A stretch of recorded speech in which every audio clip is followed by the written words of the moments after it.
بسم اللہ الرحمن الرحیم۔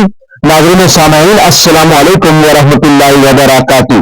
ناظرین سامعین، آج کی اس ویڈیو میں حضرت یونس علیہ السلام کا قصہ بیان کیا جائے گا۔ آپ سے التماس ہے کہ ویڈیو کو آخر تک لازمی دیکھیے گا، اور ابھی تک اگر آپ نے ہمارے اسلامی اور معلوماتی channel wealth of knowledge corner کو سبسکرائب نہیں کیا تو لازمی سبسکرائب کر دیجیے گا، گھنٹی کے بٹن کو آل پہ کر دیجیے گا تاکہ آنے والی ویڈیوز کا نوٹیفیکیشن آپ کو بر وقت وصول ہو سکے۔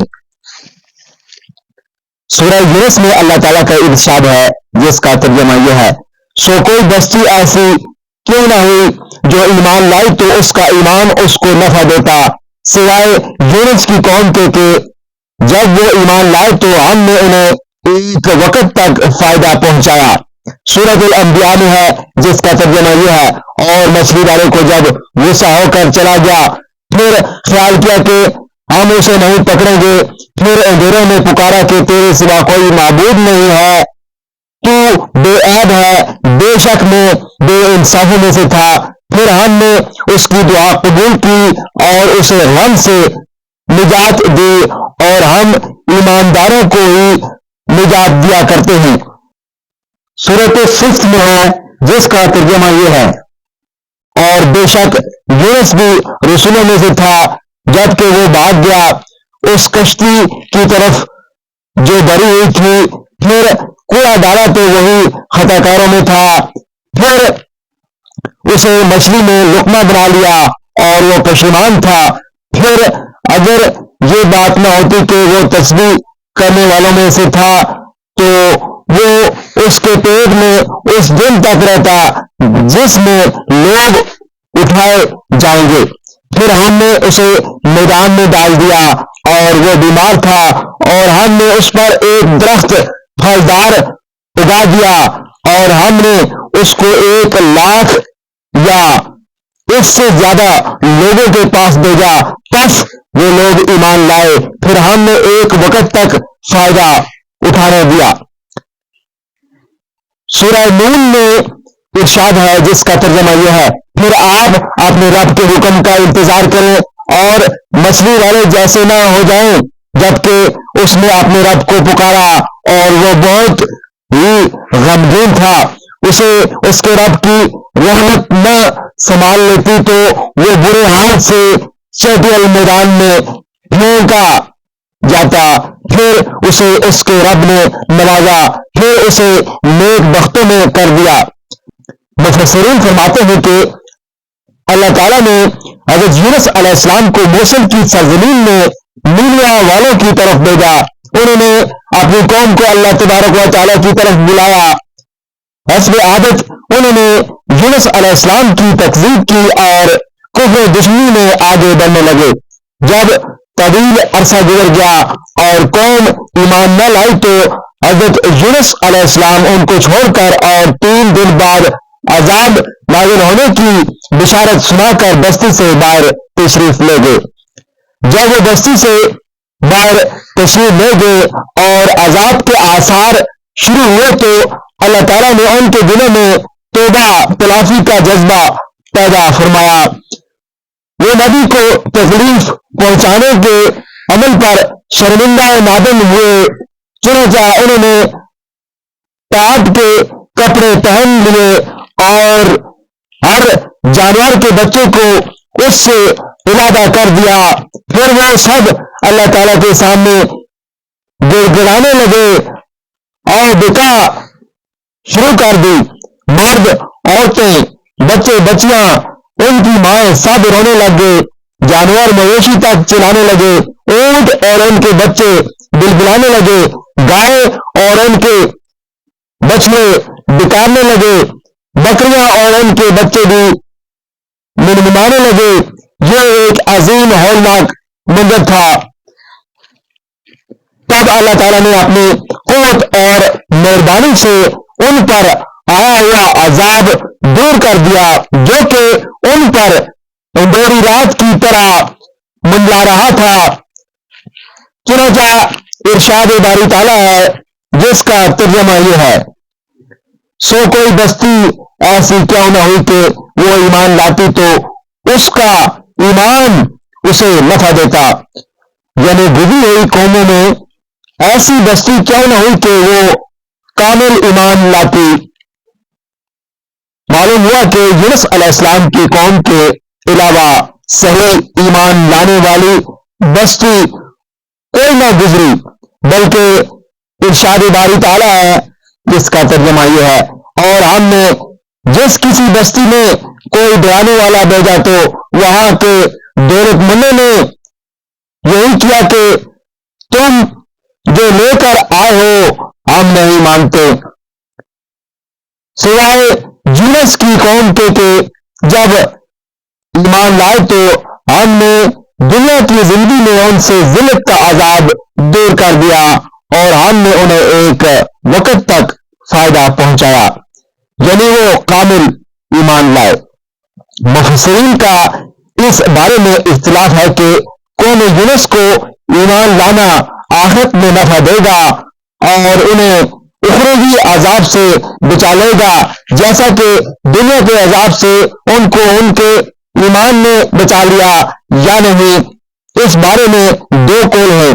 سیاق و سباق یہ بتا رہا ہے کہ ان کا ایمان ان کو آخرت میں بھی نفع دے گا، واللہ عالم. جیسا کہ اللہ تعالیٰ نے فرمایا کہ جب وہ ایمان لائے، فرمایا اور ہم نے اس کو 1,00,000 یا اس سے زیادہ لوگوں کے پاس بھیجا، پس وہ لوگ ایمان لائے اور ہم نے انہیں ایک وقت تک فائدہ اٹھانے دیا. تھوڑی مدت کا فائدہ اس بات کی نفی نہیں کرتا کہ ان سے اخروی عذاب کو بھی دور کر دیا جائے، واللہ عالم. یہ لوگ یقیناً 1,00,000 سے زیادہ ہونے میں اختلاف ہے. مقبول سے روایت ہے کہ 10,000 زیادہ تھے. رسول اللہ صلی اللہ علیہ وآلہ وسلم سے اللہ تعالیٰ کے اس قول اور ہم نے اس کو 1,00,000 یا اس سے زیادہ لوگوں کے پاس بھیجا کے بارے میں پوچھا گیا. آپ نے ارشاد فرمایا کہ 20,000 سے زیادہ تھے. اس حدیث میں ایک راوی مجہول ہے اور ایسا نہ ہوتا تو یہ روایت اس باب میں کافی ہوتی. ابن عباس سے 1,30,000 افراد مری ہیں. ان سے ایک اور روایت میں 30,000 سے بھی اوپر تعداد مروی ہے اور ایک روایت میں 40,000 سے زائد تعداد مروی ہے. حضرت سعید بن جبیر فرماتے ہیں وہ 1,17,000 افراد تھے. اس بارے میں اختلاف ہے کہ آپ کو قوم کی طرف مچھلی کے واقعے سے پہلے بھیجا گیا تھا یا بعد میں، یا پہلی اور بعد والی دو الگ قومیں ہیں. اس بارے میں 3 اقوال ہیں جن کی تفسیر میں ہے. الغرض جب یونس علیہ السلام اپنی قوم سے ناراض ہو کر نکلے تو ایک کشتی میں سوار ہوئے. وہ کشتی مسافروں کو لے کر ڈولنے لگی. موجوں اور گنور میں پھنس کر باری ہوتی چلی گئی. قریب تھا کہ لوگ ڈوب جاتے کہ کشتی والوں نے صلاح و مشورہ کیا کہ قرآن اندازی کی جائے تو جس کا نام قرآن میں نکلے گا اس کو کشتی سے پانی میں ڈال دیا جائے گا تاکہ کشتی کا بوجھ ہلکا ہو جائے. چنانچہ جب قرآن اندازی ہوئی تو آپ کا نام قرآن میں آ گیا. لوگ آپ کو پانی میں پھینکنے پر تیار نہ ہوئے. دوبارہ قرآن ڈالا گیا. قرآن پھر یونس علیہ السلام کے نام کا نکلا. اب اللہ تعالیٰ کے نبی تیار ہوئے اور کپڑے اتارنے لگے تاکہ اپنے آپ کو پانی میں گرا لیں. لوگوں نے پھر انکار کر دیا. تیسری دفعہ قرآن ڈالا گیا. پھر آپ کا نام نکل آیا. پھر وہ بڑا معاملہ پیش آیا جو اللہ تعالیٰ چاہتے تھے.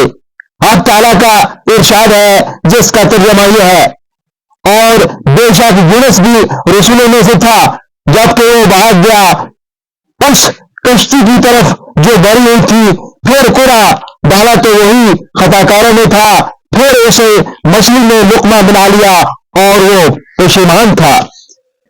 وہ یوں کہ جب یونس علیہ السلام کے نام قرآن نکلا تو انہوں نے سمندر میں چھلانگ لگا دی. اللہ تعالیٰ نے ایک بڑی مچھلی کو بحر خضر سے بھیجا. اس نے آپ کو نگل لیا. اللہ تعالیٰ نے اسے حکم دیا کہ میرے نبی کا نہ تو گوشت کھانا ہے اور نہ ان کی کوئی ہڈی ٹوٹنی چاہیے، یہ تیرا رزق نہیں ہے. مچھلی آپ کو لے کر بیچ سمندروں میں گھومتی رہی. کہا گیا ہے کہ اس مچھلی کو ایک دوسری بڑی مچھلی نے نگل لیا تھا. اب آپ مچھلی کے پیٹ میں پہنچے تو آپ کو خیال ہوا کہ میں مر چکا ہوں، لیکن جب آپ نے اعضاء کو حرکت دی تو ان میں حرکت پیدا ہوئی. آپ کو احساس ہوا کہ میں زندہ میں ہوں تو اللہ تعالیٰ کے لیے سجدے میں گر پڑے اور کہا اے پروردگار، میں نے تیری عبادت کے لیے ایسی جگہ کو سجدہ گاہ بنایا ہے کہ ایسی جگہ کسی نے سجدہ نہیں کیا. مچھلی کے پیٹ میں ٹھہرنے کی مدت میں اختلاف ہے. شادی سے روایت ہے کہ مچھلی نے آپ کو چاشت کے وقت نگلا اور شام کو باہر کر دیا. قتادہ رحمت اللہ علیہ نے 3 دن کا قول کیا ہے. حضرت جعفر صادق 7 دن فرماتے ہیں. امیہ ابن ابی اسود کا شعر اس قول کی تائید کرتا ہے، جس کا ترجمہ یہ ہے: یا اللہ، آپ نے اپنے فضل سے یونس کو مچھلی کے پیٹ سے نجات دی، حالانکہ وہ مچھلی کے پیٹ میں بہت سی راتیں گزار چکے تھے. سعید بن ابی الحسن اور ابو مالک کہتے ہیں کہ آپ مچھلی کے پیٹ میں 40 دن ٹھہرے. اللہ تعالیٰ ہی بہتر جانتا ہے کہ آپ کتنی مدت مچھلی کے پیٹ میں ٹھہرے. الغرض مچھلی آپ کو لے کر سمندروں کی تاریکیوں میں گھومتی رہی اور کڑوے نمکین پانی کی اتھاہ گہرائیوں میں پھرتی رہی. ان جگہوں میں آپ نے سنا کہ مچھلیاں رحمان کی تسبیح پائی ہوئی ہیں، حتیٰ کہ آپ نے کنکریوں کی تسبیح سنی جو دانے اور گٹلی کو پھاڑنے والے اللہ کے لیے 7 آسمان اور 7 زمینوں اور ان کے درمیان کی مخلوقات اور تخت الثری کے نیچے کی مخلوقات کے پروردگار کے لیے پاکی بیان کر رہے تھے. اس وقت اور اس موقع پر یونس علیہ السلام نے حال اور مقال کی زبان سے کہا جو کہا، جس کی خبر اللہ تعالیٰ نے دی، جو ظاہر اور پوشیدہ چیزوں کو جاننے والا ہے، جو تکلیف اور مصیبت کو دور کرنے والا ہے، وہ آوازوں کو سننے والا ہے، خواہ وہ آواز کتنی ہی ہلکی کیوں نہ ہو. پوشیدہ چیزوں کو بھی جانتا ہے، خواہ وہ کتنی ہی باریک کیوں نہ ہو. وہ دعاؤں کو قبول کرتا ہے، اگرچہ کتنی ہی بڑی دعا کیوں نہ ہو. اس نے اپنی کتاب مبین میں فرمایا ہے، وہ کتاب جو اس کے رسول امین پر نازل ہوئی ہے اور سب کہنے والوں سے زیادہ سچا قول خوشی کا ہے. وہ رب العالمین ہے